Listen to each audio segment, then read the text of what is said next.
ہو تیرے بیاباں کے ہوا تجھ کو گوارا، اس دشت سے بہتر ہے نہ دلی نہ بخارا، جس سمت میں چاہے صفت سیل روا چل، وادی یہ ہماری ہے وہ صحرا بھی ہمارا، غیرت ہے بڑی چیز جہان تگودوں میں، پہناتی ہے درویش کو تاج سر دارا،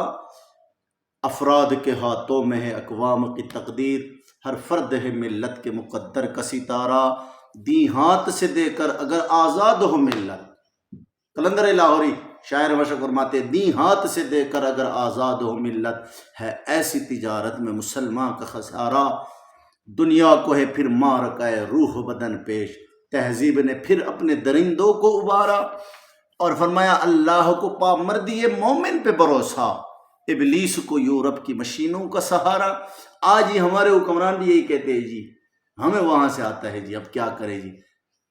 مشینوں کا سہارا لینا چاہتا ہے۔ اللہ کو پامردی مومن پہ بھروسہ، ابلیس کو یورپ کے مشینوں کا سہارا، تقدیر امم کیا ہے کوئی کہہ نہیں سکتا، مومن کے فراست ہو تو کافی ہے اشارہ۔ شاعر مشرق قلندر لاہوری علامہ محمد اقبال رحمۃ اللہ تعالی علیہ نے ہر مسلمان نوجوان کو یہ پیغام دیا ہے کہ آرام اور آسائش کی خاطر اپنی فطری آزادی قربان نہ کرو، یہود و نصارہ کی تقلید میں اپنے مذہب تہذیب سے دور ہو جانا نقصان دہ ہے، کہ آپ اپنی مذہب اور تہذیب سے دور ہو جائے۔ اور پھر علامہ نے فرمایا عیش و عشرت کی زندگی سے وہ زندگی قیمتی ہے جس کو انسانی فطرت قبول کرے، اور ہاں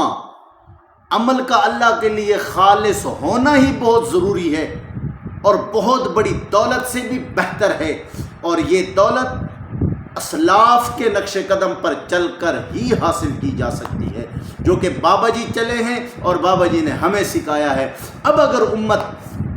یہ چاہتی ہے کہ حضور کا دین تخت پر ہو، پھر یہ ہے کہ اسلاف کے نقش قدم پر چل کر پھر میدان جہاد میں بھی جانا پڑا تو جانا ہوگا،